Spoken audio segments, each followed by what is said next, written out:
นอกจากการสนับสนุนช่องของเรานะครับผ่านการกดไลค์กดแชร์แล้วก็ Subscribe นะครับผมปัจจุบันนะครับผมช่องของเราได้เปิดช่องทางใหม่ๆนะครับผมเพื่อให้ผู้ชมนะครับผมและแฟนๆของช่องนะฮะสามารถให้การสนับสนุนช่องเล็กๆช่องนี้นะครับให้ได้ไปต่ออย่างต่อเนื่องนะครับและมั่นคงนะครับผมด้วยระบบสมาชิกนะครับผมที่ช่องเราเพิ่งเปิดขึ้นมานะฮะซึ่งทุกคนสามารถที่จะกดสมัครนะครับผมสมาชิกนะครับผมที่ปุ่มจอยนะครับผมหรือปุ่มสมัครสมาชิกนะครับผมที่มุมขวาล่างใต้คลิปนะครับผมหรือมุมขวาบนในหน้าต่างของช่องนะครับผมเพียงเดือนละ50 บาทเท่านั้นนะครับผมโดยมีสิทธิพิเศษมากมายไม่ว่าจะเป็นตราประทับแสดงระดับหลังชื่อนะครับผมเป็นรูปเรือชิปเปอร์ที่ออกมาแบบอย่างสวยงามนะครับผมพร้อมกับอีโมจินะครับเป็นรุ่นพี่แฮมชิปเปอร์นะครับผมสุดน่ารักนะครับซึ่งใช้ในการพูดคุยนะครับผมในช่องคอมเมนต์พร้อมสิทธิพิเศษต่างๆมากมายที่กำลังจะตามมาในอนาคตนะครับผมอีกอย่างหนึ่งคือทั้งการชมคลิปแบบ Exclusive นะครับก่อนใครนะครับผมหรือโอกาสที่จะได้ทำกิจกรรมต่างๆร่วมกันในอนาคตนะครับผมก็สำหรับสมาชิกเท่านั้นนะครับผมที่เก็บสิทธิ์นี้เอาไว้ให้กับทุกๆท่านนะครับแต่หากระบบสมาชิกยังไม่หนำใจนะครับผมเรายังมีช่องทางอื่นให้สนับสนุนกันนะครับผมไม่ว่าจะเป็นระบบซุปเปอร์แตงนะครับผมซึ่งหากผู้ชมเนี่ยเจอสัญลักษณ์นะครับรูปหัวใจนะครับผมที่มีดอลลาร์ไซน์นะครับผมหรือสัญลักษณ์รูปเงินดอลลาร์อยู่เนี่ยข้างใต้คลิปใดคลิปหนึ่งเนี่ยสามารถที่จะคลิกนะครับผมเพื่อโดเนทนะครับผมแทนคำขอบคุณนะฮะเพื่อเป็นการสนับสนุนช่องได้นะครับหรือจะเป็นการโดเนทนะครับผ่านบัญชีธนาคารนะครับผมซึ่งได้ใส่รายละเอียดเอาไว้แล้วนะครับข้างใต้คลิปนี้นะครับผมเอาไว้ที่คำบรรยายใต้คลิปนอกจากนั้นนะครับผมเรายังได้เปิด Line Open Chat นะครับซึ่งชื่อว่า ATS Channel Family นะครับผมก็เลยขอเชิญชาวช่องทุกคนนะครับผมเข้าร่วมห้องแชทได้โดยไม่มีค่าใช้จ่ายใดทั้งสิ้นนะครับผมเอาไว้พูดคุยแลกเปลี่ยนข่าวสารกันนะครับผมในครอบครัวของเราและผมได้จัดทำสติกเกอร์ลายรุ่น Lovely พี่แฮมนะครับชิปเปอร์นะครับเอาไว้เป็นสติกเกอร์ที่ใช้พูดคุยกันด้วยนะครับจะได้ใช้คุยกันในกลุ่มก็น่ารักดีนะครับผมหรือจะเอาไปใช้คุยกับเพื่อนๆส่วนตัวก็ได้นะครับไม่ติดอะไรเลยนะครับผมตั้งใจทำออกมามากๆนะฮะเพียงชุดละ35 บาทเท่านั้นนะครับผมใช้ได้ตลอดชีพนะครับผมก็หวังว่าทั้งหมดนี้นะครับผมจะเป็นเรื่องราวดีๆที่จะเกิดขึ้นกับช่องของเราและชาวช่องของเราทุกคนนะครับผมเพื่อมุ่งหน้าต่อไปสู่ปี 2023 ปีนี้และก้าวต่อไปด้วยกันอย่างมั่นคงนะครับผมอย่าลืมสนับสนุนกันนะครับขอบคุณครับ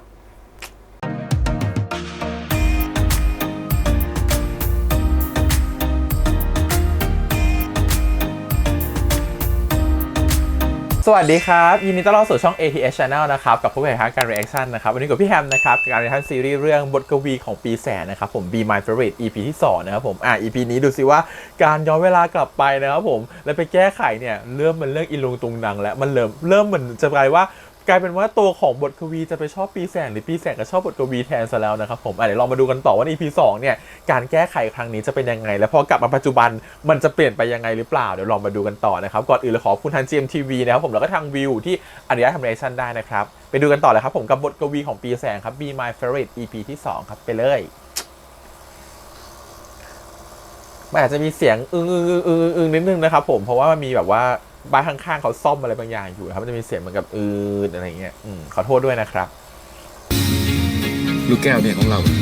ถ้าซ่อมได้แล้วเนี่ยจะใช้มันทำอะไรผมอยากเอาไปให้ใครสักคนหนึ่งครับ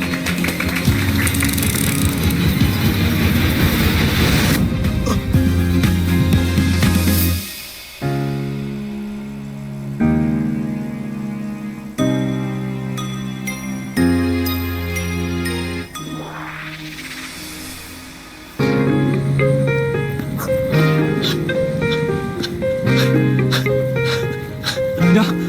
พอก่อนเหนื่อย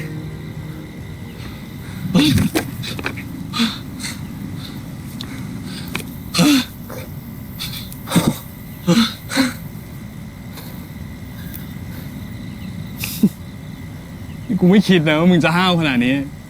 สู้ไม่ได้มึงจะไปหาเรื่องใครมันจะไปอยากหาเรื่องวะมึงก็เห็นว่าแม่งตบผู้หญิงอ่ะถ้ามึงไม่เข้าไปช่วยนะมึงก็ต้องรู้สึกผิดไปตลอดที่ไม่ยอมทำสิ่งที่ถูกต้องอ่ะเป็นคนดีอ่ะ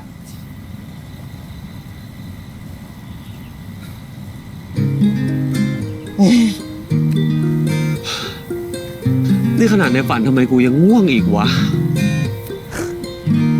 เฮ้ยเชี่ยมึงจะนอนตรงนี้ไม่ได้ทำไมกูจะนอนไม่ได้เราก็บอกว่านี่มันฝันกูไง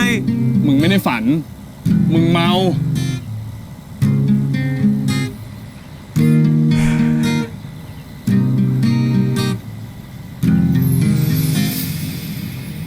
อ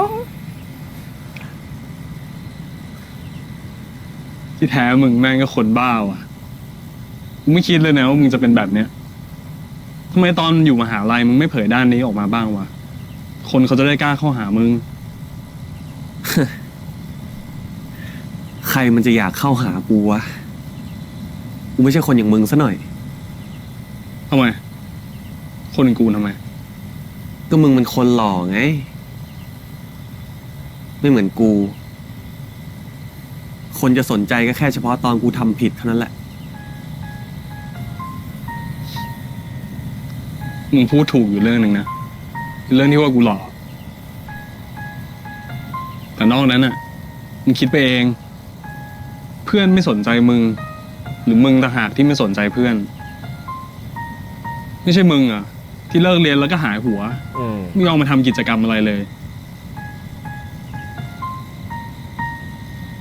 เขาด้อยค่าตัวเองอยู่ไง ถ้าชีวิตกูมันง่ายเหมือนอย่างพวกมึงก็ดีดิ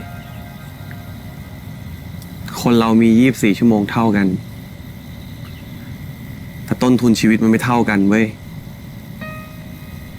พูดไปคนอย่างมึงก็ไม่เข้าใจหรอก กูถึงได้โดดเดี่ยวอยู่อย่างนี้ไง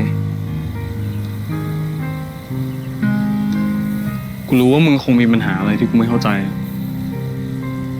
แต่ถ้ามึงรู้สึกโดดเดี่ยว กูบอกเลยนะว่าโลกเนี้ยไม่ได้มีแค่มึงคนเดียวหรอกนะที่รู้สึกแบบนั้นนะ มึงเคยโดดเดี่ยวด้วยเหรอ ก็กูเพิ่งพูดอยู่ ไม่มีทางอ่ะ ไม่ใช่มึงแน่ๆแล้วคน มีแต่คนล้อมหน้าล้อมหลัง จะไปโดดเดี่ยวอะไรวะ ถ้ามึงจะเป็นคนตัดสินคนง่ายๆผิวเผินแบบเนี้ย กูจะไม่คุยกับมึงละ เออ ก็จริงที่มึงพูดแหละ กูอยู่คนเดียวมาตลอดอ่ะ ไม่เคยไปทำความรู้จักใคร กูก็ตัดสินคนไปตามความคิดกูนั่นแหละ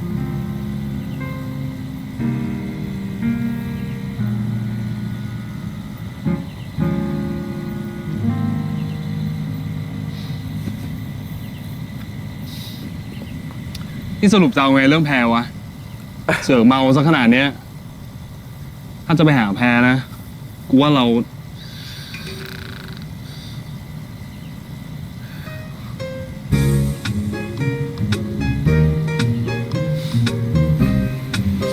โอ้ยเอ็นดูอ่ะ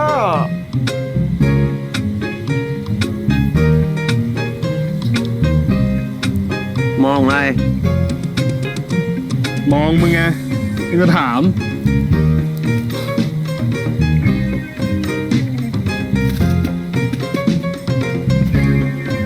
เปิดกระโปรงหลังหนะครับพี่ เฮ้ย ทำเชี่ยอะไรเนี่ย อยากนอนไม่ใช่เหรอ เปิดให้มึงนอนเนี่ย ไอสัตว์ กูเป็นคนไม่ใช่กระเป๋า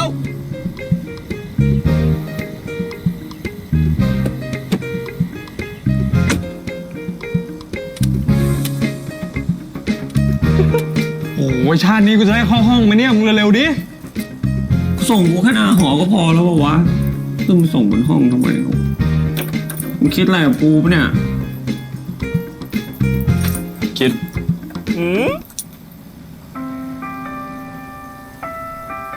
คิดว่ามึงน่ารักดิ กูชอบมึง แกล้งแน่เลยอ่ะ นี่มึงพูดจริงเหรอ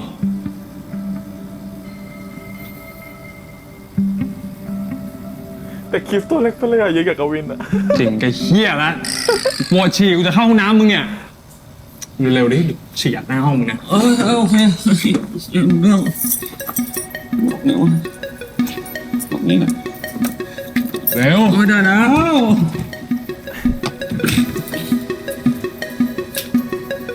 ห้องน้ำอยู่นู่นน่ะ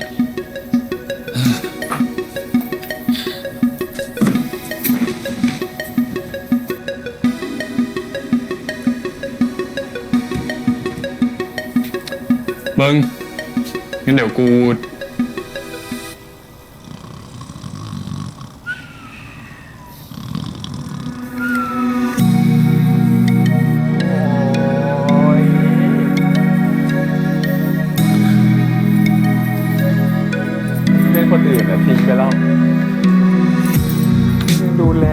กระเป๋า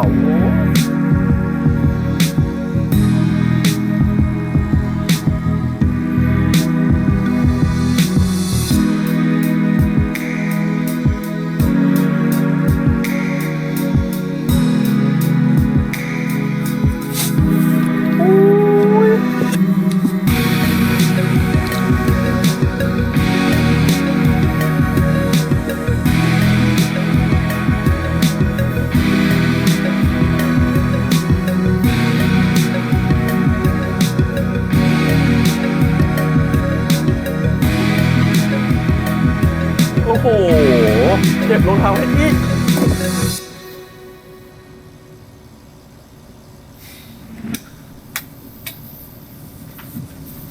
ให้เป็นเพื่อนเหรอฉันก็คือดึงให้กระเป๋าออกวางบนโต๊ะแล้วก็เอาผ้าห่มผมแล้วก็ไปแล้วบ๊ายบาย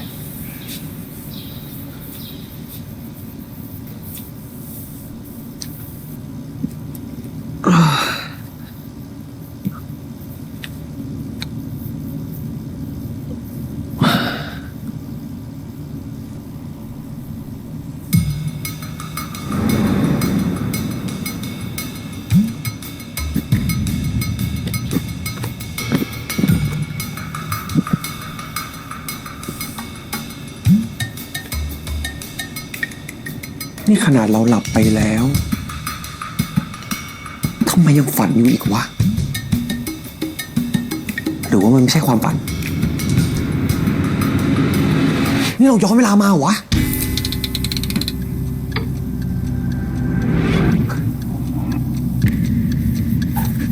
รู้ตัวเร็วอยู่นะฉลาดถ้าเป็นนี่ยังคิดว่าอินเซปชั่นอยู่ฝันซ้อนฝัน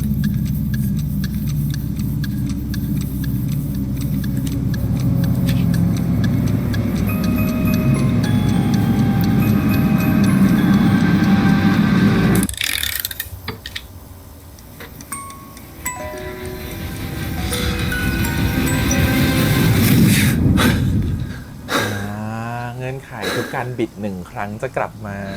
ปัจจุบันและอดีตสลับกันไป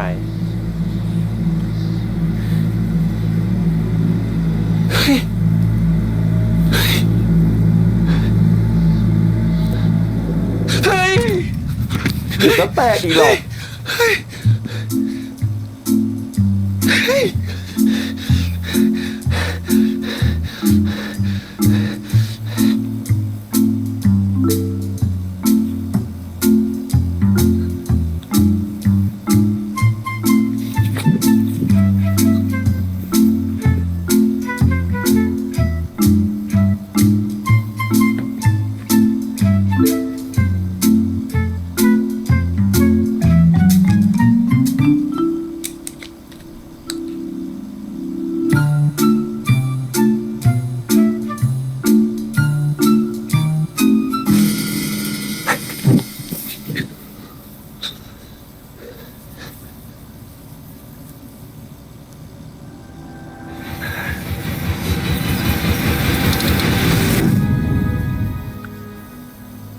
นี่ก็ไปมาได้สบายเลยนะ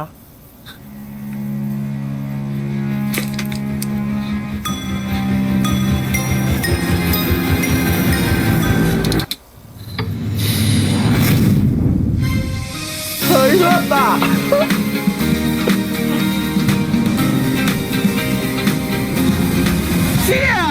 ดูซีรีส์เอาขนมอะไรไหมทวิสโก้ทวิสโก้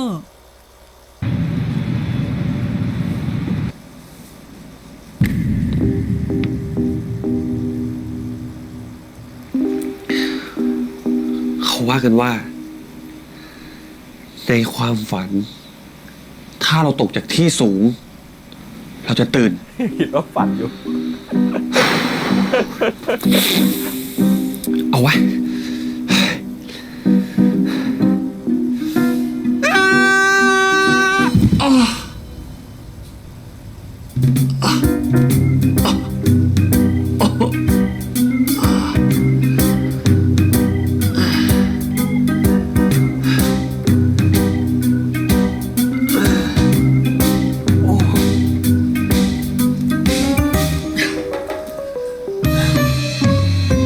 ไม่ใช่ความฝันนี่หว่า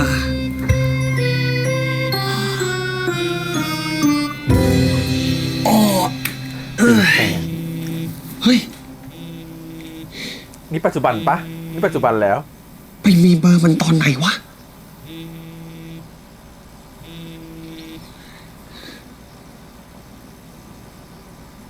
ฮัลโหล ฮัลโหล มึงอยู่ไหนเนี่ย มันยังไม่โผล่มาอีกวะ พิธีเช้าจะเริ่มแล้วเนี่ย วันนี้งานแต่งแพรนี่ว่าเดี๋ยวกูไปงานเย็นทีเดียวเลยอ่ะ เชี่ยกุย คณะกูไม่สำคัญขนาดนั้นหรอกมั้ง มึงเพื่อนเจ้าบ่าว ฮะ แล้วกูให้มึงทำหน้าที่เชิญแหวน เฮ้ยจะเป็นกูได้ไงวะ อนาคต ไอ้สัตว์ เปลี่ มึ ยน ง ไป รีบ แล้วอะมาเดี๋ยวนี้เลยนะ แกเป็นเพื่อนสนิทไปเขยเลย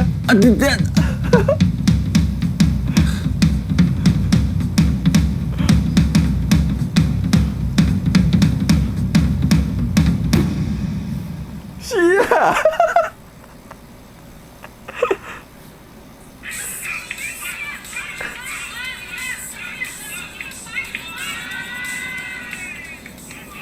นี่เราเปลี่ยนไปขนาดนี้เลยเหรอวะที่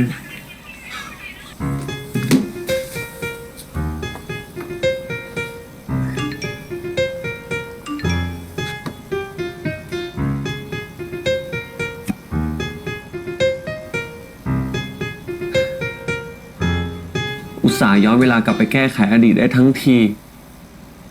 กูกลับไปแก้ให้กูจะเป็นเพื่อนเจ้าบ่าวมึงเนี่ยนะ น่ารัก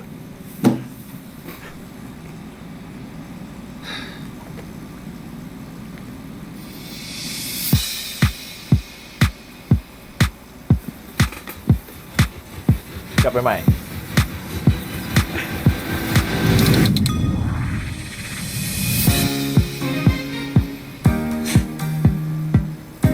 โลกนี้มีหลายสิ่งที่เราไม่เข้าใจ และไม่อาจหาคำอธิบายได้ ผมไม่รู้หรอกว่าสิ่งที่เกิดขึ้นกับผมคืออะไร เวทมนต์หรือปาฏิหาริย์แต่ผมจะถือว่ามันเป็นโอกาส ให้ผมได้เปลี่ยนแปลงทุกสิ่งทุกอย่างให้ดีขึ้น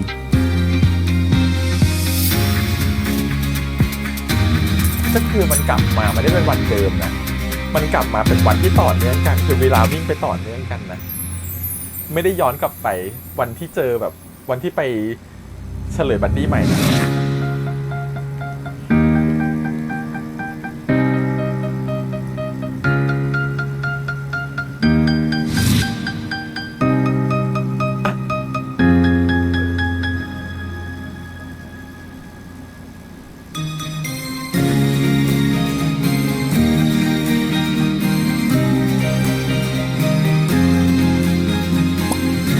พ่อนัดหมออีกทีเมื่อไหร่ มาหาหมอด้วยนะ เดี๋ยวคราวนี้ผมไปเป็นเพื่อน ภารกิจย้อนเวลาในครั้งนี้ 1. บอกความจริงกับแพรใหม่เรื่องบัดดี้ 2. ตีสนิทและทำตัวให้แพรใหม่ประทับใจ 3. ถ้าจังหวะดี ก็บอกรักซะเลย แล้วมันก็แบบ มันจะไม่ได้เลยพี่ แบบมันช้าไปอ่ะ ปีแสงเนี่ยสิ เดี๋ยวมันจะไม่ ไ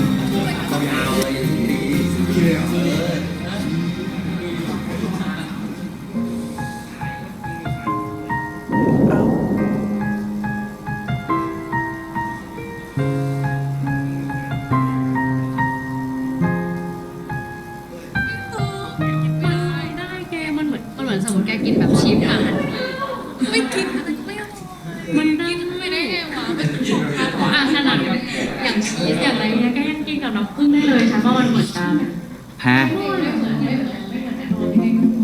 แพร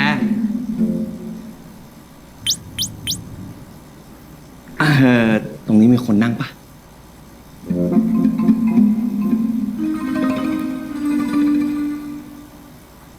ไม่มีกุยนั่งดิ ขอบใจนะ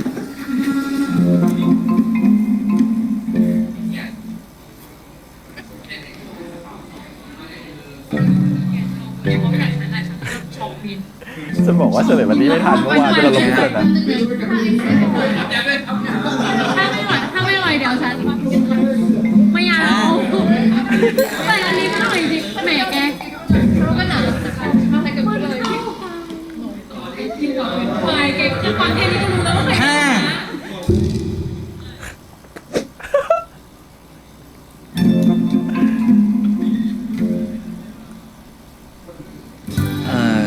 มื่อวานมาเป็นเฉลยบัดนี้ไม่ทันเราเป็นบัดนี้ของแพร ดีเดน แค่ กาวี เกือบมาไม่ทัน สวยเลย เนี่ย ทำไมมาช้าจังอ่ะไม่กะจะโดดใช่ปะ แพรไม่บอกเรา โดดไปแล้ว ตอนนี้กินแล้วแอนเนี่ย เรียบร้อยละ คือจะทำอะไรมาสวัสดีค่ะทุกคน มากันครบหรือยังคะ เพื่อนใครยังไม่มาบ้าง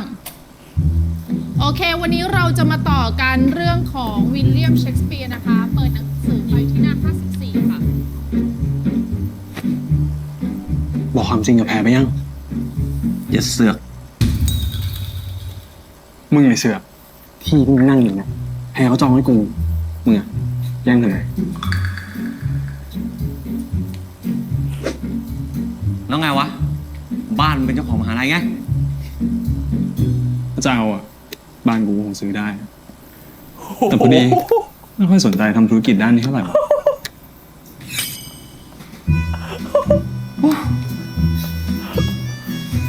มึงรีบบอกเลยแล้ว แพรเขาเร่งอยู่แล้วเนี่ย จะให้เลี้ยงข้าวบันดี้วันไหน มึงอย่าบอกตรงกับเขาไปแล้วอะ นี่พวกเธอ ไปปรึกษากันข้างนอกให้จบก่อนไหม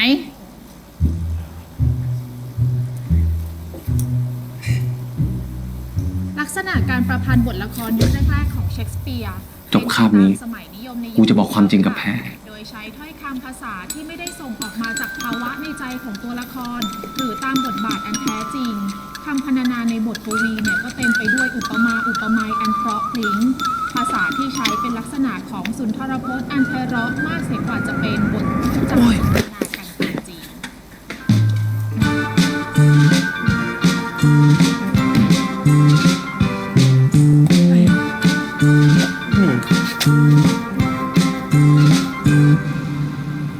แพรคือเรามีความจริงจะบอกอะแพรคือเรามีความจริงแพร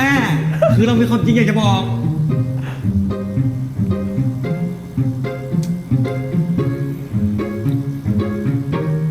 แพรจริงๆแล้วเรามีอะไรอยากจะบอกอะจริงๆแล้วปีแสงไม่ใช่บัดดี้ของแพรหรอกมันคือเราเองแหละเพราะฉะนั้นเรื่องที่แพรชอบปีแสงอะแพรเปลี่ยนมันเป็นชอบเราดีกว่า เอ็นดูอ่ะ ไม่ได้ป่าวะ มันยากนี่วะ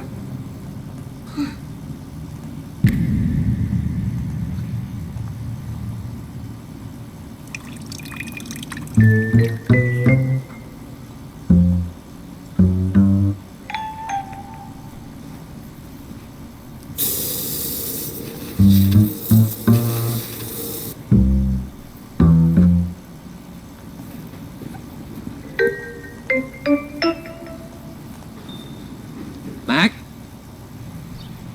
แม็ก ไอ้แม็ก มึงจะเรียกกูทำไม มึงจะไปเรียนต่อต่างประเทศอ่ะ ไม่คิดจะบอกกูสักคำเลยเหรอวะ แล้วมึงจะมาสนใจกูทำไมวะ กูไม่ใช่เพื่อนมึงแล้วนี่ มึงไม่อยากคุยกับกูก็ไม่เป็นไรเว้ย แต่กูว่าไอ้เรื่องการลาออกเนี่ย มึงหยุด กูตัดสินใจละแม็ก มึงเชื่อกูนะ มึงตัดสินใจแบบเนี้ยต่อไปมึงไม่มีความสุขหรอก มึงพูดเหมือนตอนนี้กูมีมากอะ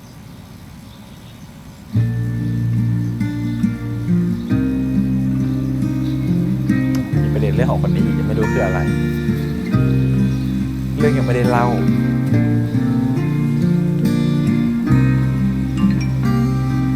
อีก10 ปีน่าจะมีผลเหมือนกันนะ ไม่ไปละ เสียเวลาเดินทาง เปลืองเงิน เหนื่อย หายากินเองนี่แหละ ไม่ได้ ถ้าเป็นอะไรขึ้นมาจะทำไง คนเราบทมันจะตายก็ตายทำอะไรไม่ได้หรอก มันเปลี่ยนแปลงอดีตไม่ได้เนาะ มันก็ต้องเดินตามไปแบบนั้น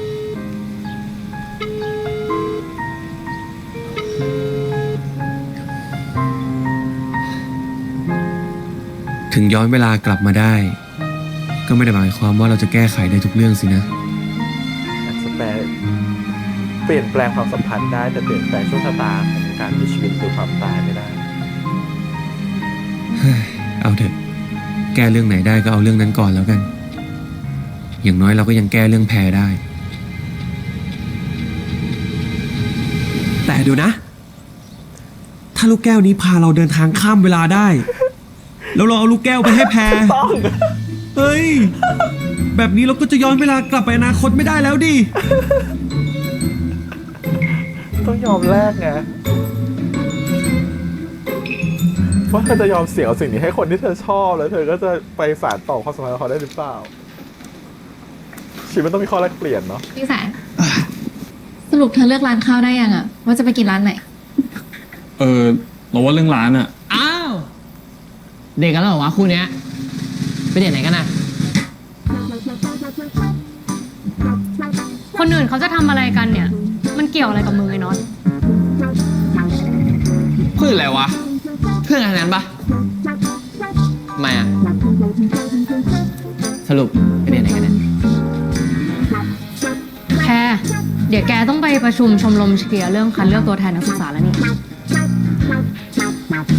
ใช่ เราว่าเราน่าจะคุยกับรุ่นพี่เสร็จประมาณ4 โมงอะเธอจะกินร้านไหนก็ไลน์มาแล้วกันนะ เจอกัน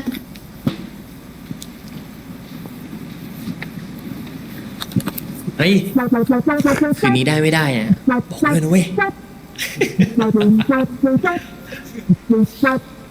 ว่าได้ปะ นิสัยนิสัยคนนี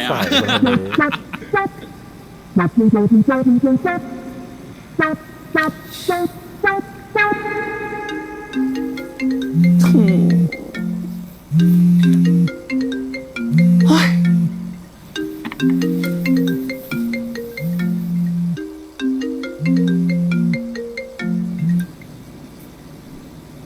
ฮัลโหล นี่มึงมุดหัวอยู่ไหน พี่แสน นี่มึงได้เบอร์กูมาจากไหนเนี่ย กูขุดมาได้แล้วกัน สรุปมึงอยู่ไหน กูอยู่ห้อง กลับไปตอนไหนวะ สรุปมึงจะเอาไงไหนบอกจะบอกความจริงกับแพรใหม่หลังจบคลาสไม่ใช่เหรอ กูไม่รู้เว้ย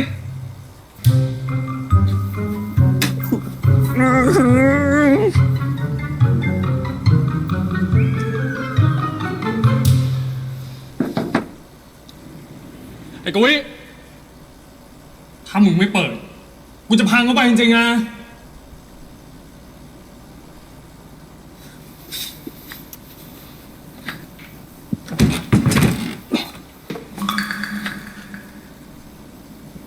นี่มึงดูซีรีส์มากไปปะเนี่ยมึงคิดว่ามึงถีบประตูแล้วประตูจะเปิดให้มึงเนี่ย เมื่อวานมึงยังโวยวายให้กูไปหาแพรอยู่เลย แล้ววันนี้มึงเป็นเหี้ยอะไรของมึงเนี่ย มันไม่คุยกับแพรรู้เรื่องวะ กูเปลี่ยนใจแล้ว มึงเป็นบัดดี้แพรไปเลย เจ้าความงอน มึงเป็นอะไรของมึงเนี่ย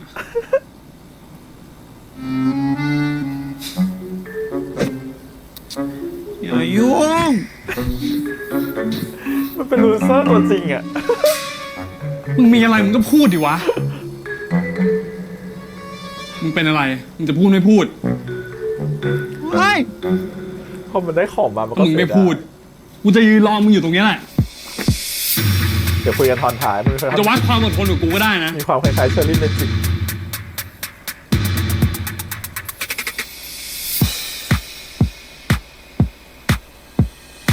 โอ้ยกูทนไม่ไหวแล้วกูนี่มึงจะเอาไงกับกูวะ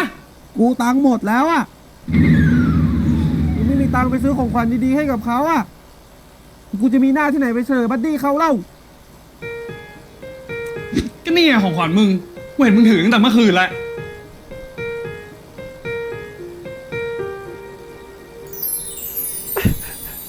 กูให้ของชิ้นนั้นกับแพรไม่ได้อ่ะ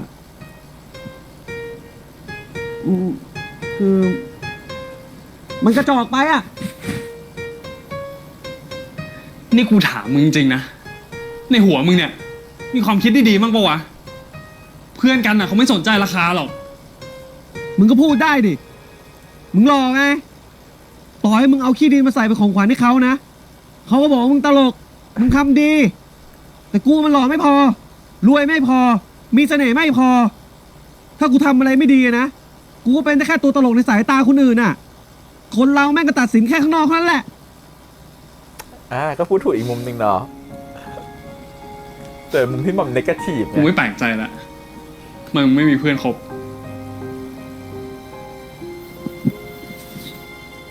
นี่มึงหาเรื่องกูเหรอ กูยังไม่เห็นใครมาตัดสินมึงเลย มีแต่มึงอะตัดสินคนทั้งโลกไปหมดแล้ว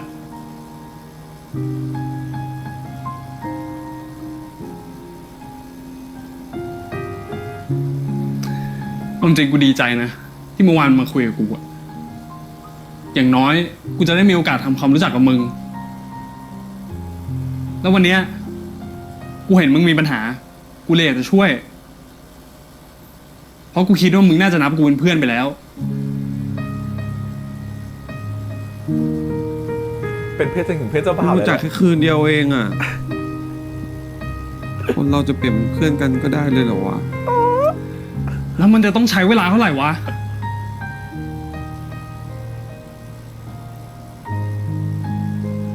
ไม่รู้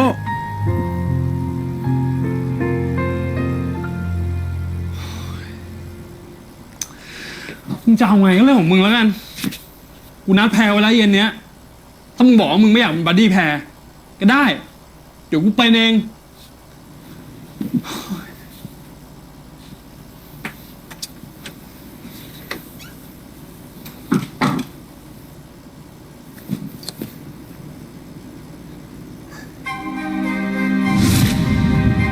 อุตส่าห์ย้อนเวลากลับไปแก้ไขอดีตได้ทั้งทีมึงกลับไปแก้ให้กูเนี่ยเป็นเพื่อนเจ้าบ่าวมึงเนี่ยนะ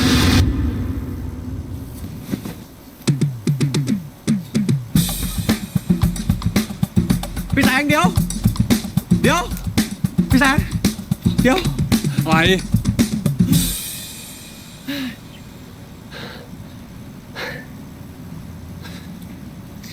โอเค กูจะบอกความจริงกับมึง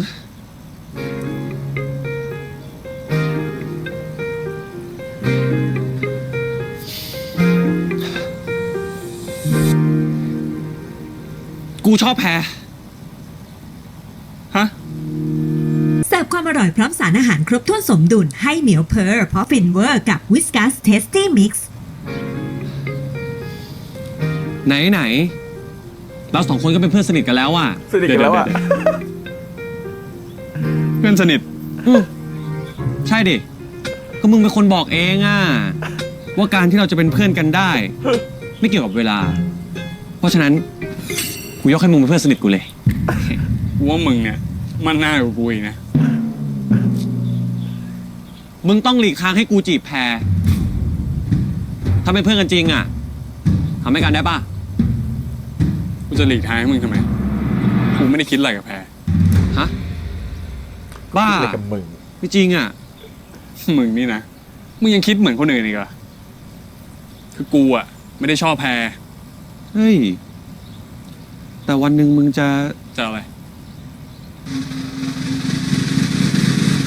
เปล่าช่างมันเถอะ อ๋อ กูก็ว่าที่มึงจุกจิกจู้จี้กับไอ้เกมบัดดี้งี่เง่านี่ใช่ไหมเหตุผล ก็ใช่อะดิ กูอยากทำให้แพรประทับใจในตัวกูอ่ะ แต่ของขวัญกูมันชิ้นแค่ไม่กี่ร้อยเองอ่ะ มึงอย่าเพิ่งเครียด ในฐานะที่กูรู้จักกับแพรตั้งแต่เด็ก ถ้ามึงจะจีบแพรให้ติดเนี่ย สิ่งที่มึงต้องทำก็คือกล้าเข้าไปคุยกับแพร อย่างนี้มึงกำลังจะบอกกูว่า กูมีโอกาสจะได้เป็นแฟนแพรเหรอวะ แหมมึงก็คนเหมือนกันปะ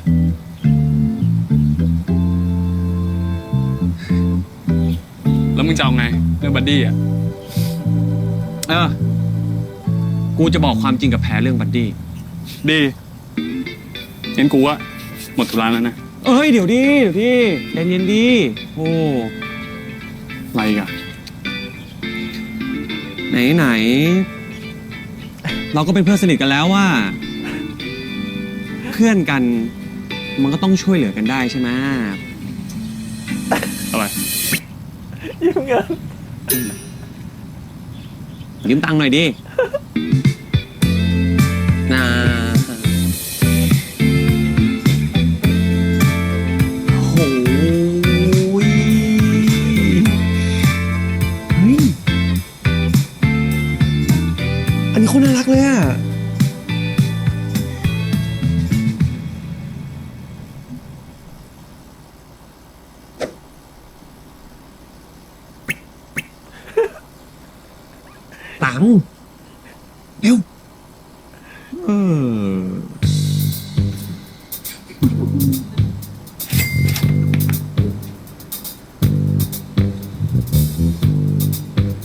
ฮ้ย อะไรวะ แค่นี้ขนตะแข้งไม่ร่วงหรอกนะ รวยยังไม่ได้แปลว่าต้องโดนเหมือนปล้นปะ โห เดี๋ยวกูคืน เดี๋ยวกูก็ถูกหวยอะนะแต่เดี๋ยวเอาเงินมาคืนโอ้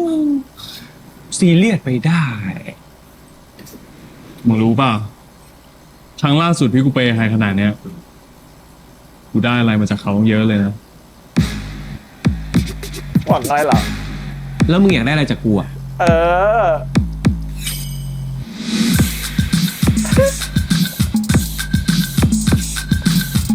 พี่ครับไม่เอาแล้วครับ เฮ้ยเดี๋ยวกูยังไม่ได้พูดเลยกูจะเอาอะไร ถูกหวยเมื่อไหร่อ่ะถ้าเอาเงินมาคืนกูแล้วกันนะ เฮ้ย รู้แล้วนะ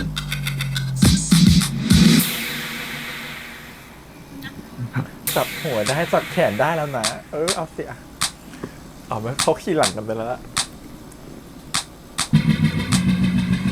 กูจองร้านไว้5 โมงนะ ฮะ จองร้านเลยเหรอ ดิ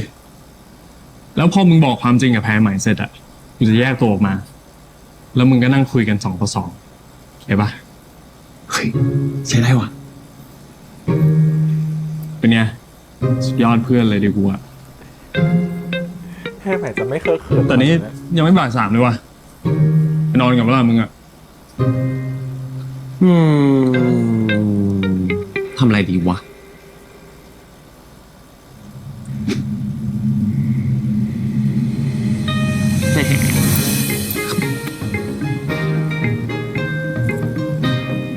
มา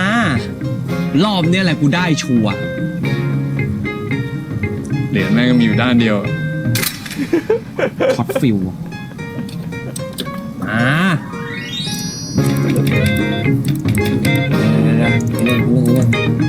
ไป เฮ้ เฮ้ เฮ้ย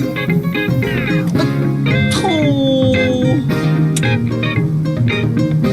เกือบได้แล้วว่ะ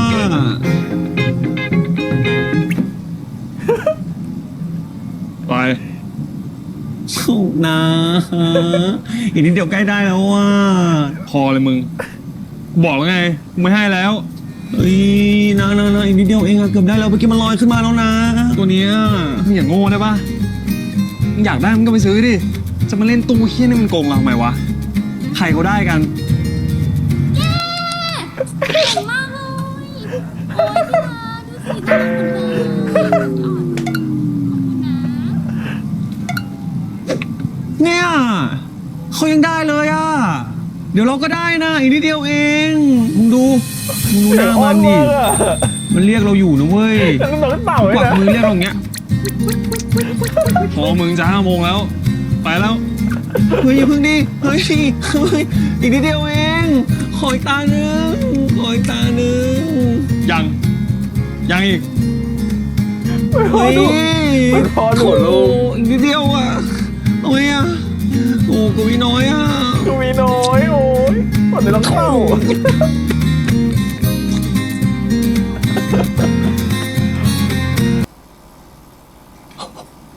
โอ้โหพี่แสนมึงกินร้านแบบนี้ทุกวันเลยเหรอวะ ไม่ทุกวันว่ะ แต่กูอยากกินเมื่อไหร่กูก็ได้กิน กูทำงานอายุจะ30แล้วยังไม่กล้าเดินดุมๆกินร้านแบบนี้เลย 30เป็นไรวะ ฮะน่ากินนะ เฮ้ย มึงแดกอะไรอย่างนั้นวะ นี่เดี๋ยวกูทำให้ดูนะน้อง ที่2 ใครน้องมึง มึงกับน้องกู น้องกวินี่นะทาบนขนมปัง ทำเป็นอ่ะต้อง ทำเป็นนะ พี่แสง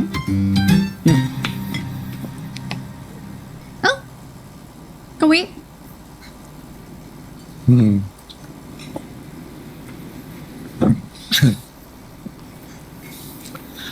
แพรคือเราชวนกวิมากินด้วยอะไม่ว่าอะไรใช่ปะ จะว่าได้ไงล่ะ มาแล้วล่ะ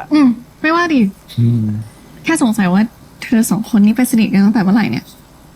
ก็เมื่อคืนอะไปกินเหล้าที่ร้านเราอะ กินเหล้าด้วยเหรอ โหแพรเห็นเงียบๆอย่างนี้นะ เมื่อคืนอะเมา ขนาดเจอสถานการณ์แปลกๆแบบเนี้ย จริงปะเนี่ย แพงใจดีกับทุกคนเลยอ่ะ ยังมีเรื่องกับเขาอีก วันหลังชวนบ้างนะ อยากเห็นนะ นี่เราชอบคนไม่ผิดจริง ไม่ธรรมดาเนี่ยหิวแล้วอ่ะสั่งอีกดี อุ้ยอุ้ย อะไร เรียกทำไมอ๋อว่ะ ๆ แพรเรามีเรื่องสำคัญอยากบอกอ่ะ เรื่องอะไรหรอ คือจริงๆแล้วเราคือบัดดี้ของแพรเองแหละ แต่ว่าพอดีวันเฉลย เราติดธุระก็เลยไม่ได้ไปอ่ะ ปีแสมันก็เลยไปแทน ยังไง แพรไม่โกรธเราได้ไหม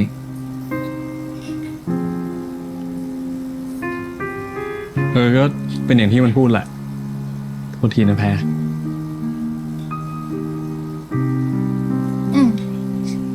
ไม่เป็นไรหรอก ไม่เห็นต้องซีเรียสเลย เรื่องแค่นี้เอง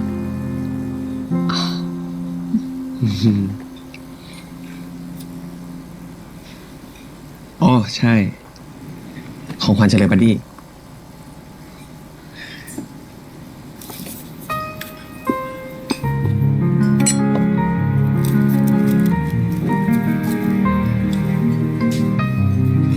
โอ้โห ขอบใจนะ เราชอบมากเลยอะกวิ แต่วันหลังอะไม่ต้องซื้อของแพงขนาดนี้ก็ได้นะ เกรงใจอะ ไม่เป็นไรเลย สบายมาก ไม่ใช่กันเรา เดี๋ยวเราไปคุยโทรศัพท์กันนะ คุยกันไปก่อนเลย แพ้เนี่ยมันแพ้รู้สึกเหมือนโดนจับวางอ่ะ เหมือนโดนคลุมถุงชน หิว อะ ปะ ไม่ได้อ่ะฟิลลิ่งอ่ะ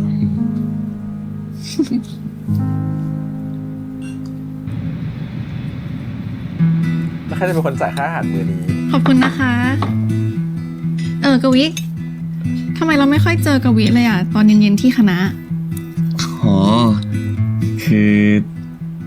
เรามีงานพิเศษต้องไปทำทุกวันเลยอะแต่ก็กะว่าจะทำงานให้น้อยลงแล้วล่ะ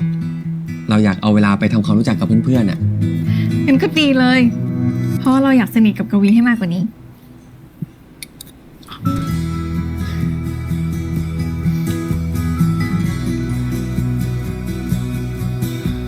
อ่ะ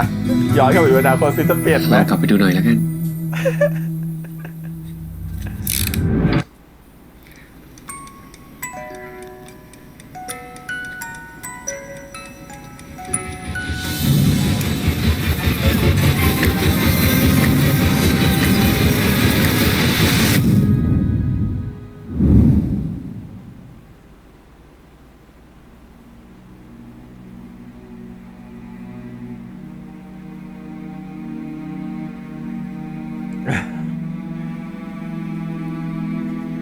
แทบจะไม่มีอะไรเปลี่ยนจากเดิมเลยนี่หว่า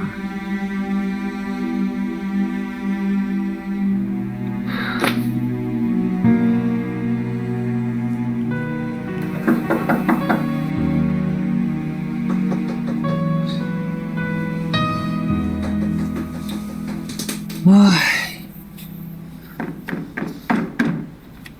โอ้ย เปลี่ยนจากเดิมคือเจ้าบ่าวหนีงาน พี่แสง มึงมาทำอะไรที่นี่วะ ทำไมไม่อยู่งานแต่งอะ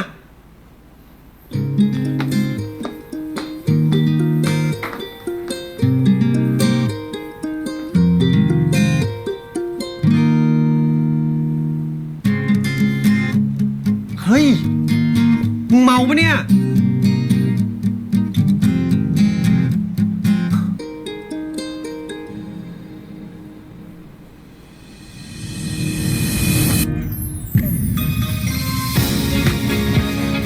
เลยเหรอ EP 2เลยเหรอ โอ้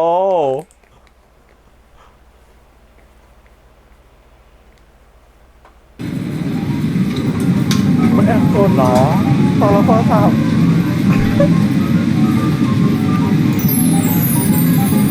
ถ้าเขาแบบเต่าจะถูกฟังอ่ะ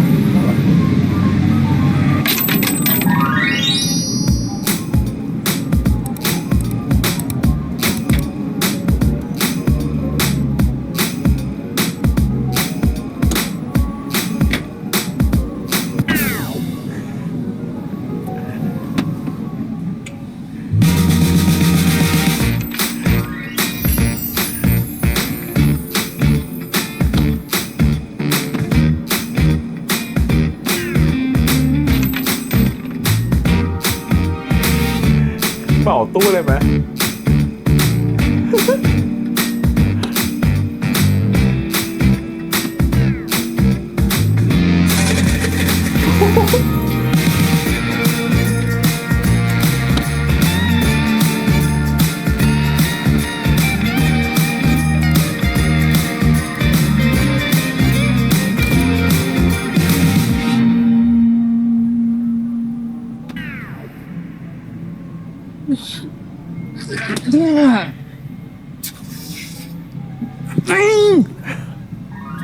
นี่กูไปทำอะไรกับอดีตมาวะเนี่ย โธ่แก้ไขอดีตครั้งแรกก็แย่ซะแล้ว ไม่ต้องห่วงนะแพ้เราจะแก้ไขทุกอย่างให้มันดีขึ้นเอง เลิกเรียนแล้วไปไหนอะเล่นบาสกับกูปะ นั่นไม่เป็น นี่กูเพิ่งวิ่งเสร็จพอดีอะเดี๋ยวไปงีบห้องแป๊บนึงได้ปะ ไม่ได้ทำไมมันกลายเป็นแบบนี้ไปได้วะเนี่ย มึงชอบกูอะ แล้วผมจะทำยังไงต่อ มาดูตอนต่อไปกันนะครับ ชอบความแบบใส่เสียงตอนท้ายอะมีความเป็นเหมือนการ์ตูนก็จะมีความแบบการ์ตูนอะไรอย่างเงี้ยเนาะแล้วดูการ์ตูนแบบว่าการ์ตูนจบแล้วก็จะมีความแบบใส่เสียงของตัวละครแล้วแบบตอนต่อไปจะเป็นยังไงนะครับอะไรอย่างเงี้ยน่ารักดีเรื่องราวนะครับผมจริงๆดูง่ายนะครับตอนแรกคิดว่ามันจะยากไม่ยากแล้วพออย่างนี้คอนเซ็ปต์แบบนี้เข้าใจแล้วง่ายเลยเพราะว่ามันคือการที่วิธีการเงื่อนไขของการย้อนเวลาคือการหมุนกลับไปกลับมานะครับผมแค่หมุนทีเดียวก็ย้อนกลับไปหมุนอีกทีนึงก็ย้อนกลับมาปัจจุบันนะครับผมทีนี้แหละคือกลายเป็นว่าเวลามันเดินเป็นเส้นตรงนะครับหมายถึงว่าเขาไม่สามารถจะย้อนกลับไปวันที่เป็นวันเฉลยบัดดี้ได้อีกแล้วนะครับผมก็เป็นการย้อนกลับไปปุ๊บนะครับเป็นจุดเวลาที่ต่อจากเหตุการณ์ล่าสุดเลยแล้วพอย้อนกลับมาก็ต่อเนื่องกันมาเลยนะครับผมเป็นเหตุการณ์ต่อกันเลยเพราะฉะนั้นมันจะค่อนข้างจะดูง่ายหมายความว่ามันจะไม่ใช่เหตุการณ์แบบไปจุดเวลานั้นจุดเวลานี้จุดเวลานู้นนะครับผมมันคือเป็นการแบบว่าเป็นการแบบย้อนกลับไปก็คือต่อจากเรื่องเดิมย้อนกลับมาอนาคตก็ต่อจากเรื่องปัจจุบันเพราะฉะนั้นมันจะคนก็จะไม่งงเพราะเราจะดูแค่2ช่วงเวลาว่าปัจจุบันตอนนี้เกิดอะไรขึ้นแล้วอดีตตอนนี้เกิดอะไรขึ้นเพราะฉะนั้นมันย้อนไปย้อนมาก็จะต่อเนื่องกับตอนนั้นเลยก็เหมือนเราดู2เหตุการณ์พร้อมกันของ2ช่วงเวลาแค่นั้นเองก็รู้สึกว่าดูง่ายไม่ยากนะครับผมทีนี้ความสัมพันธ์เนี่ยต้องพูดก่อนว่าเวลาเราไปแก้ไขอะไรสักอย่างเนี่ยมันก็จะมีกฎของมันอยู่นะว่าแก้ไขเกี่ยวกับเรื่องความตายอาจจะแก้ไม่ได้คนมันก็ต้องตายอยู่ดีเขาจะแก้ให้พ่อเขาไม่ตายก็ไม่ได้แต่พอมันแก้ไขรายละเอียดเล็กๆน้อยๆมันทำให้ชีวิตของคนนึงเปลี่ยนไปเลยก็ได้นะครับอันนี้เรารู้สึกว่ามันก็คงจะมีผลแบบนั้นในเมื่อเวลามีผลต่อเนื่องกันเนาะทีนี้เรารู้สึกว่ามันมีกิมมิคตรงนึงที่เราชอบมากเลยคือตอนที่เขาไม่ยอมเอาแก้วลูกแก้วดนตรีตัวเนี้ยไปให้กับแพรไหมเพราะเขาห่วงว่าสิ่งที่เขาให้ไปเสร็จแล้วเนี่ยมันจะทำให้เขาไม่มีพลังในการย้อนกลับมาอีกแล้วเขาต้องให้แล้วให้เลยนะครับผมเราว่านี่คือ key message หลักเลยแหละว่าการที่คุณได้เงื่อนไขบางอย่างในการย้อนเวลากลับมานั่นหมายความว่าคุณมีโอกาสอีกครั้งหนึ่งที่จะเอาไอ้สิ่งเนี้ยไปให้กับเจ้าตัวตามที่คุณตั้งใจไว้แต่แรกแต่เมื่อตัวละครไม่ได้เลือกทำแบบนั้นมันก็มีผลทำให้ทุกๆอย่างเปลี่ยนไปกับตลปัดไปอีกเวนึงหมายความว่าถ้าเราเชื่อแบบนั้นนะเราเชื่อว่าถ้ากวีหรือกวีบทกวีเนี่ยนำตัวลูกแก้วดนตรีเนี่ยให้แพรไหมก็มีโอกาสมากๆที่ภาพอนาคตจะเปลี่ยนไปเลยเป็นตัวเขากับแพรไหมได้คบกันแต่สิ่งที่มันเกิดขึ้นคือเขาเก็บสิ่งนั้นไว้และไม่ได้เอาสิ่งนั้นไปแลกมันเหมือนกับเราไม่ได้สละอะไรบางอย่างเรามีโอกาสกลับไปแล้วแหละแต่เราไม่ได้สละสิ่งที่เราต้องการจะทำแต่แรกให้กับคนคนหนึ่งงั้นเหตุการณ์ก็จะเปลี่ยนไปอีกทางหนึ่งแทนไปในทางที่เขากับตัวของปีแสงอาจจะได้ชอบกันแทนซึ่งมันก็เป็นเหมือนบททดสอบแหละเราว่านะของแบบว่าเทวดาหรืออะไรก็ตามที่เหมือนรู้สึกว่าคุณจะยอมเสียพลังนี้ไปไหมเรารีมายถึงเรื่องหนึ่งคือตอนที่เราดู Cherry Magic ถ้าใครเคยดูนะครับ Cherry Magic ที่30ยังโสดอย่างเงี้ยแล้วเขาก็สามารถที่จะจับคนแล้วก็อ่านความคิดได้เดี๋ยวเขาก็ทำเป็นรีเมคเหมือนกันที่เตนิวจะเล่นเรื่องนั้นก็เป็นคล้ายๆกันคือพอตอนตัวของตัวละครที่เป็นเรียกว่านายเอกละกันเขาได้พลังมาพอเขาได้พลังมาเสร็จแล้วเนี่ยปุ๊บเนี่ยเขาก็สามารถที่จะจับแล้วก็ได้เห็นความคิดของตัวพระเอกนะครับผมแต่เสร็จแล้วเนี่ยมันมีอยู่จังหวะนึงที่เขาได้เป็นแฟนกันแล้วเนี่ยเขาไม่กล้าที่จะมีอะไรกันเพราะว่าเงื่อนไขคือถ้าเขามีอะไรกันเนี่ยมีเซ็กส์กันเนี่ยมาทำให้เขาสูญเสียความสามารถนี้ไปซึ่งเขาก็ห่วงความสามารถนี้มากมันทำให้ความสัมพันธ์เขาเดินต่อไปไม่ได้มันเลยเหมือนกับเวลาเราได้พรอะไรมาสักอย่างหนึ่งเราต้องยอมแลกพรนั้นกับอนาคตหรือสิ่งที่มันจะเกิดขึ้นต่อไปเราเลยรู้สึกรีมายถึงเรื่องนั้นว่ามันคล้ายๆกันเลยกับการที่ตัวละครไม่ยอมทิ้งเจ้าลูกแก้วดนตรีตัวนี้ให้กับแพรไหมเพราะเขาคิดว่ามันมีอะไรที่มันสามารถที่จะกลับไปแก้หรือนู่นนี่นั่นได้อยู่เขาห่วงความสามารถพิเศษตรงนี้ห่วงความพิเศษตรงนี้เพราะฉะนั้นเราว่าเดี๋ยวอีกปลายทางมันจะต้องมีอีกจุดๆหนึ่งที่เขาต้องยอมสละไอ้ลูกแก้วตัวเนี้ย ให้กับใครสักคนหนึ่ง หรือเปลี่ยนแปลงอะไรสักอย่างหนึ่งแล้วยอมทิ้งมันไปเพื่อจะให้อนาคตมันเปลี่ยนไปในเวที่เขาต้องการเราคิดว่าเดี๋ยวมันจะมาแบบนั้นนะแต่ไม่แน่ใจว่าจะถูกหรือเปล่านะเดาไว้ก่อนแต่คิดว่านี่แหละมันน่าจะเป็นเงื่อนไขบางอย่างทำให้ตัวเขาไม่สามารถที่จะไปรักกับแพรใหม่ได้แล้วก็สุดท้ายกลายเป็นดึงปีแสงเข้ามาแทนในชีวิตของเขาตัวนี้ก็เป็นเรื่องที่เราน่าสนใจแล้วมีเรื่องของเพื่อนเขาอีกคนนึงคือแม็กซ์นะครับผมซึ่งอันนั้นเนี่ยเราไม่แน่ใจว่ามีเรื่องอะไรกันนะครับผมแล้วแม็กซ์ในอนาคตจะเป็นยังไงต่อก็ยังไม่รู้ก็ต้องคือเผยออกมาแพร่ๆเฉยๆแต่ไม่ได้บอกมันคืออะไรก็ต้องรอดูต่อไปอีกส่วนหนึ่งที่เราชอบคือเรื่องของการที่รู้สึกว่าเขากำลังเล่นบทของตัวบทกวีเป็นลูเซอร์คนหนึ่งรู้สึกว่ามันมีนิสัยของการที่เหมือนกับว่าเขามองทุกอย่างเป็นเนกาทีฟหมดแต่ว่าไม่ได้เนาะเราเกิดมาในสภาวะแวดล้อมที่มันแตกต่างกันการเลี้ยงดูที่มันแตกต่างกันเราเชื่อว่าการเลี้ยงดูหรือสภาวะแวดล้อมที่แตกต่างกันมีผลต่อทัศนคติของคนนะฮะว่าคนคนนั้นจะเป็นคนมองโลกแง่ลบหรือมองโลกแง่บวกซึ่งสภาพแวดล้อมที่ตัวของบทกวีเกิดมาหรือเขาใช้ชีวิตอย่างเป็นอยู่เนี่ยเขาไม่ใช่เป็นคนร่ำรวยนะครับผมเขาก็เป็นคนที่อิจฉาคนรวยเขารู้สึกว่าคนรวยทำได้ทุกอย่างคนรวยถูกไปหมดคนรวยทำอะไรก็มีแต่คนแบบมองสนใจคนหน้าตาดีคือเขามองตัวเองอยู่คือเขาไม่ได้มองตัวเองอยู่ในจุดล่างสุดหรอกแต่เขามองคนอื่นนะสูงกว่าเขาและยิ่งเขาไม่มีเงินหรือมีอะไรเหมือนคนอื่นเขาเนี่ยเขายิ่งว่าตัวเองมันก็ดูน้อยกว่าคนอื่นเขาไปอีกมันเลยเหมือนกับเป็นการกดตัวเองลงไปกดความสามารถกดความคิดกดหลายๆอย่างตัวเองลงไปเป็นการมองในแง่ลบสุดๆนะครับผมมันเลยเหมือนทำให้ตัวเขาเป็นลูเซอร์เลยเพราะว่ามันการที่เขามองแบบนี้ไปเรื่อยๆมันก็ส่งผลให้อนาคตเขาเป็นลูเซอร์นะครับผมลูเซอร์คือเหมือนกับว่าเขาจะรู้สึกว่าเขาออกมาจากเขาทลายเพดานของเขาไม่ได้เขาขึ้นไปไม่ได้เขาเป็นคนที่ดีกว่านี้ไม่ได้เพราะรู้สึกว่าเขามองทุกอย่างเป็นแง่ลบแล้วมีผลต่อเขาในทางไม่ดีไปหมดทุกอย่างทุกคนเป็นคนไม่ดีไปหมดอารมณ์ฟีลลิ่งเหมือนกับเรามองว่าทุกคนอยากรวยทุกคนอยากมีเงินแต่เรามองว่าความรวยเป็นความไม่ดีเพราะว่าเรามองว่าคนเป็นคนรวยเนี่ยคนรวยก็จะนิสัยไม่ดีเราอาจจะเคยเห็นภาพคนรวยนิสัยไม่ดีมาคนรวยคดโกงมาหรืออะไรก็ตามแล้วเราก็เอาภาพสิ่งนั้นมาติดกับตัวเราว่าถ้าเราเป็นคนรวยจะเป็นคนไม่ดีมันเลยกลัวการที่เราจะกลายเป็นคนรวยเพราะเรากลัวว่าจะไม่ดีเหมือนเขาแต่จริงๆไม่ใช่มันก็มีคนรวยที่ดีเหมือนกันแล้วก็มีคนจนที่ไม่ดีเหมือนกันเพราะฉะนั้นเนี่ยเรารู้สึกว่าเนี่ยมันเป็น mindset หรือเป็นวิธีคิดแบบที่มันกดตัวเราเองไว้ซึ่งมันเกิดขึ้นกับตัวของบทกวีนะฮะแล้วมันก็กดตัวบทกวีไว้อย่างนั้นอยู่แต่คนที่จะปลดล็อกตัวนั้นน่ะมันกลับกลายเป็นปีแสงคือแพรใหม่ทำให้เขารู้สึกว่าเฮ้ยคนนี้น่ารักจังเลยคนนี้สดใสจังเลยทัศนคติดีจังเลยแต่ปีแสงต่างหากที่ทำให้เขารู้สึกว่าเฮ้ยเขามองโลกเปลี่ยนไปปีแสงเป็นคนที่รวยแต่เขาไม่ได้มองโลกด้วยความรวยความจนเขามองโลกอีกแบบหนึ่งมันทำให้เขาเห็นขั้วตรงข้ามของความคิดหรือเวลาเราเห็นขั้วตรงข้ามของความคิดเนี่ยเราจะรู้สนใจเขาขึ้นมาแล้วยิ่งเขามาสนใจเราด้วยมันจะเหมือนกับว่าเฮ้ยมันมีคนมาบาลานซ์ความคิดของเรามันเหมือนคนที่อยู่ขั้วตรงข้ามแล้วมาคุยกับเรามันทำให้รู้สึกว่าตัวของบทกวีก็จะเริ่มแบบมีความรู้สึกแบบเอ็นเอียงไปทางปีแสงมากขึ้นรู้สึกว่าสนใจตัวปีแสงมากขึ้นแล้วยิ่งเขาไปสนใจนะว่าอนาคตเป็นแบบนี้เพราะอะไรเขายิ่งจะกลับมาแก้นะมันยิ่งทำให้เขาต้องโฟกัสกับปีแสงมากขึ้นเชื่อสิเดี๋ยวก็หลงรักปีแสงเพราะว่าก็คนมันโฟกัสเวลาคนเราไปโฟกัสกับอะไรสักอย่างหนึ่งให้ความสำคัญกับอะไรสักอย่างหนึ่งจนเราพยายามจะทำสิ่งนั้นสนใจสิ่งนั้นเรื่อยๆเราจะยิ่งโฟกัสพอยิ่งโฟกัสเราก็ยิ่งชอบมันเป็นธรรมชาติของมนุษย์อยู่แล้วฮะยิ่งเราค้นหาเรายิ่งสงสัยเรายิ่งตามหาเรายิ่งวิ่งตามเรายิ่งชอบเขาเพราะฉะนั้นมันไม่แปลกเลยที่ตอนนี้อยู่ดีตัวของบทกวีจะไปชอบปีแสงได้เลยก็ไม่แปลกที่ปีแสงก็ชอบบทกวีเพราะรู้สึกว่าปีแสงอาจจะมองบทกวีมาตั้งนานอยู่แล้วแต่เขาไม่เคยเห็นด้านอื่นๆของบทกวีแต่ตอนนี้เขาเริ่มเจอบทกวีในอายุ30ที่มาอยู่ในร่างเด็กเพราะฉะนั้นมันเป็นช่วงอายุที่เขาผ่านอะไรมาเยอะแล้วเขาก็มีความคิดที่มันอีกหลากหลายแล้วก็โชว์ด้านอื่นๆของเขาออกมาหรือความคิดอื่นๆออกมาในแบบมุมของคนที่โตแล้วเพราะฉะนั้นมันก็ทำให้ตัวของปีแสงว้าวว่าเอ้ยทำไมฉันไม่เคยเห็นบทกวีในมุมแบบนี้ฉันไม่เคยเห็นบทกวีคิดได้แบบนี้มันก็เลยเหมือนกันเป็นสมดุลไปเลยนะครับว่าทำไมตัวละครมันถึงแบบสนใจกันได้ในแบบนี้นะครับผมรู้สึกมันมีเหตุผลที่มาที่ไปเนาะเขาอาจจะบทตัวปีแสงเองชอบคนที่มีความเป็นผู้ใหญ่ความคิดแบบผู้ใหญ่ความคิดในแบบที่ไม่เหมือนใคร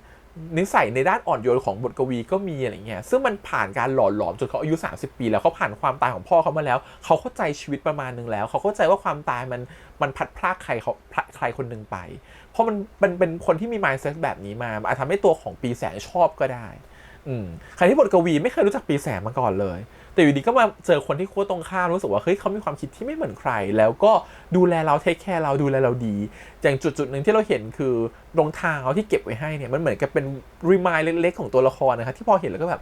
เขาต้องช่วยเราเก็บรองเท้าแน่เลยเขาน่ารักจังเลยเนาะเพื่อนคนนี้อะไรเงี้ยเขารู้สึกมันเป็นอย่างนั้นอ่ะนี่เราประทับใจเล็กๆน้อยๆเก็บสะสมไปเรื่อยๆมันจะเริ่มแบบ positive ขึ้นเรื่อยๆความสัมพันธ์ก็จะเริ่มดีขึ้นเรื่อยๆแล้วขนาดดูสิพอย้อนกลับมาปัจจุบันไม่ใช่เป็นงานแต่งงานโดนตามเป็นเพื่อนเจ้าบ่าวเลยจ้ะโดนจูบแล้วจ้ะรอดูซิว่ามันจะตลปัดขนาดไหนครับผมกับ EP หน้านะว่าจะน่ารักขึ้นขนาดไหนก็ประมาณนี้ส่วน EP นี้อยากจะชมคืออยากชมนะรู้สึกว่าคือตอนแรกเราคอยจะดูว่าEP 2จะเป็นยังไงนะเพราะรู้สึกว่าเรายังติดกับการแสดงของน้องคริสอยู่เพราะว่าเรารู้สึกว่าต้องเรื่องเนี่ยมันมีความที่ต้องเล่นเป็นผู้ใหญ่แล้วก็เล่นเป็นเด็กนะครับผมมันเลยเหมือนกับว่าเรา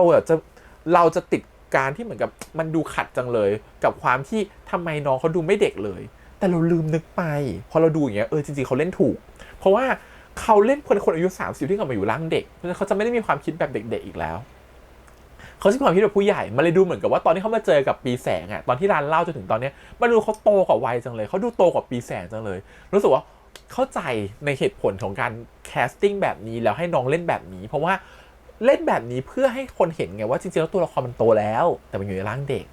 นั้นการที่เอาคริสที่มีอายุดูมีวุฒิภาวะมากกว่าหรือมีอายุมากกว่าปีแสงมันเลยเข้ามากๆเลยเข้าใจเหตุผลเลยว่าทำไมถึงมันเป็นแบบนี้อะไรเงี้ยรู้สึกตอนแรกเราดู EP 1จะมีความคิดใช่ป่ะน้องคริสเขาดูโตกว่าโตกว่ากวินนะแล้วมันดูแบบมันดูเขาโตกว่าจนมันไม่ใช่เพื่อนรุ่นเดียวกันอะไรเงี้ยแต่พอเห็นฉากวันเนี้ยกลับมาถึงเข้าใจวันเราลืมไปตัวละครมันย้อนเวลากลับมาตัวละครมัน30แล้วนะมันไม่ใช่เด็ก20แล้วเพราะฉะนั้นมันจะมีความคิดแบบคนที่โตแล้วเราเลยไม่แปลกที่ทำไมตัวละครมันถึงดูโตกว่าอีกคนนึงตรงนี้เราสึกว่าน้องเขาตีโจทย์แตกเราลืมตรงนี้ไปอีกอย่างนึงคือแต่พอเขากลับอยู่ในร่างของเด็กเนี่ยมันก็จะมีความที่นิสัยน่ารักของเขาที่เขาเป็นมาอยู่แล้วตั้งแต่เด็กจนโตอย่างเงี้ยแต่เขาไม่เคยเผยมันออกมาแล้วสุดท้ายก็มาเผยออกมากับปีแสงแบบฉันจะเอาไอ้เต่านี่ฉันจะทำอย่างนั้นแล้วก็มีเสียงอ้อนเสียง2เสียง3เงี้ยซึ่งมันก็น่ารักมากอะไรอย่างเงี้ยซึ่งกลายว่า มันก็ไม่ได้มีแต่ energy ที่เป็นผู้ใหญ่อย่างเดียวเขาก็สามารถที่จะใช้ energy เด็กได้เหมือนกันในยามที่เขาจะเผยด้านอ่อนแอหรือเผยด้านที่น่ารักของเขาออกมาอะไรเงี้ยซึ่งเราสอบถามเราสึกน้องเล่นดีจังเลยมันดูกลมมากมันดูสนุกดีอะไรเงี้ยเลยว่าเข้ากับตัวของกวินมากๆรู้สึกว่าพอดู EP 2แล้วชอบเลยนะครับผมดูแล้วขำดูแล้วอมยิ้มนะครับผมรู้สึกมีความสุขมากๆพร้อมใจดู EP 3 ต่อแล้วครับรอดู EP หน้าแล้วกันว่าจะเป็นยังไงต่อเรื่องราวมันจะไปทางไหนต่อนะครับผมจะน่ารักขึ้นขนาดไหนรอติดตามวันนี้ประมาณนี้ขอบคุณอีกครั้งครับผมฝากกดไลค์กดแชร์กด Subscribe นะครับติดตามเสียงทาง YouTube Instagram Twitter และก็ Facebook นะครับเดี๋ยวเจอกันใหม่ในสัปดาห์หน้ากับพี่แฮมนะครับผมกับ EP ที่3บทกวีของปีแสงเนาะดูซิว่าน้องเต่าเขาจะได้ไหมนะฮะน้องเต่าเนี่ยเป็นแบบคุณพี่ไงเขาเป็นคุณพี่เขาเป็นเต่าตัวใหญ่นี่เขาเป็นน้องเต่าเป็นลูกเต่าดูสิว่าจะได้ลูกเต่าไปหรือเปล่าไปแล้วอาทิตย์หน้าค่อยเจอกันใหม่ไม่ได้บ๊ายบายครับ